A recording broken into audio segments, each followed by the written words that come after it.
Usually when people say they want their writing to flow, they mean they want it to sound good. And in today's video, we've got a few ways to make that happen.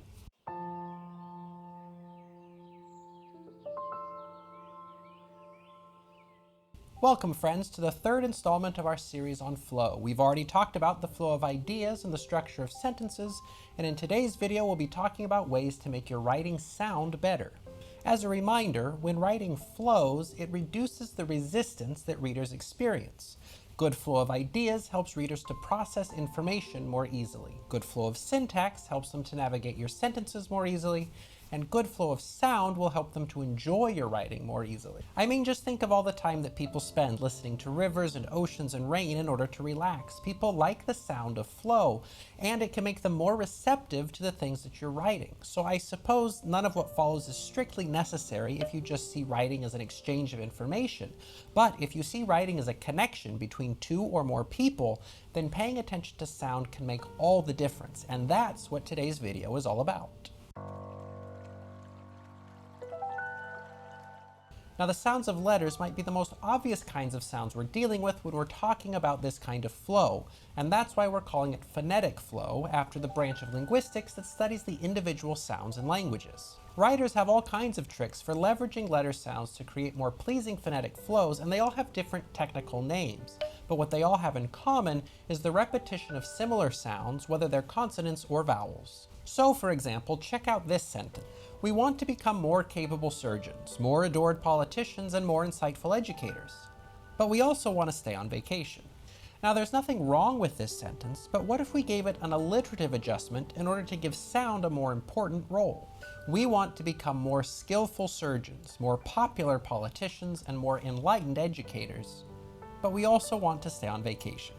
In this second version, each of the three listed professions gets paired with an adjective that starts with the same letter sound.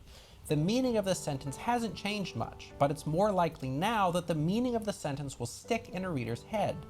The sound reinforces the structure and meaning of the sentence.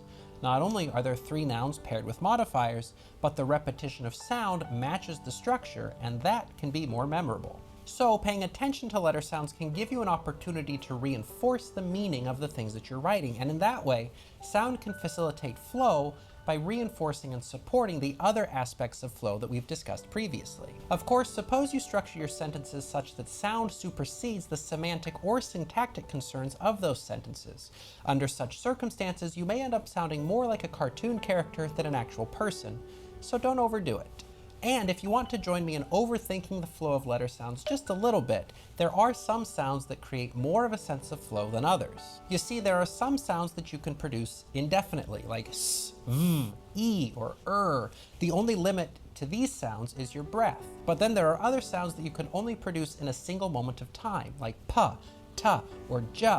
Unsurprisingly, those longer lasting sounds contribute more to a sense of flow than the shorter one-at-a-time sounds. So consider these two sentences. The river flowed through the valley, smoothing out the silty shores lined with breeze-rustled grasses and murmuring a harmony to the avian arias alive in the air. And the great beast wrecked the plateau, rocks were cracked, poplars were toppled, and pretty-petaled flowers were decapitated. In these two sentences, the flowier scene is complemented by flowier consonants, while the second is complemented by stop consonants that can't flow indefinitely. It's a pretty subtle effect, so don't feel like you always have to keep yourself up at night trying to achieve this for every writing project, but it can be a next-level treat for a thoughtful reader. Like the sounds of individual letters, rhythm is something that matters more obviously in poetry, but it still shows up in regular old sentences and paragraphs. And when we're talking about rhythm in English, we're talking about syllable stress. Stressed syllables are the ones that get more emphasis. They're a little louder, a little longer, a little higher pitched than unstressed syllables, and most words have a single primary stress.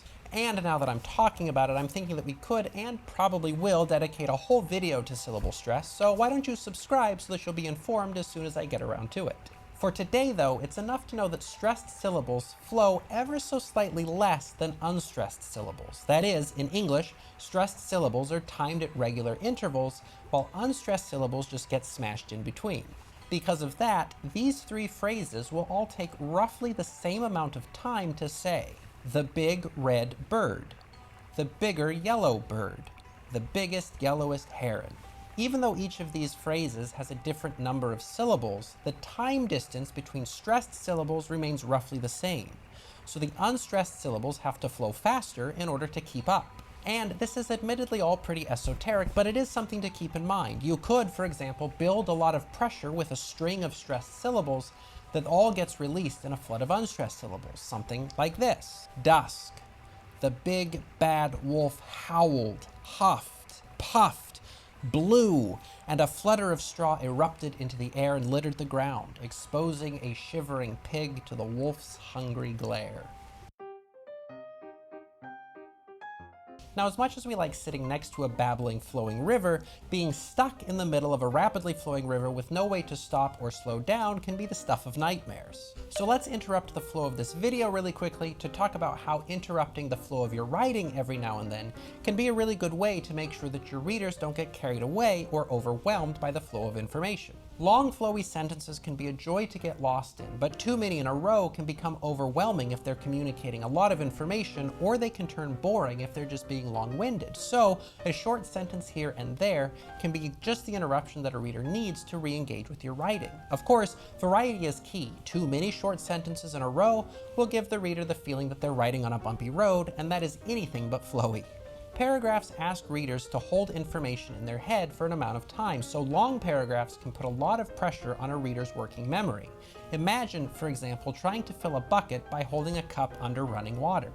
That cup can only hold so much water, and the person filling the bucket is going to spill lots of water if that flow never stops.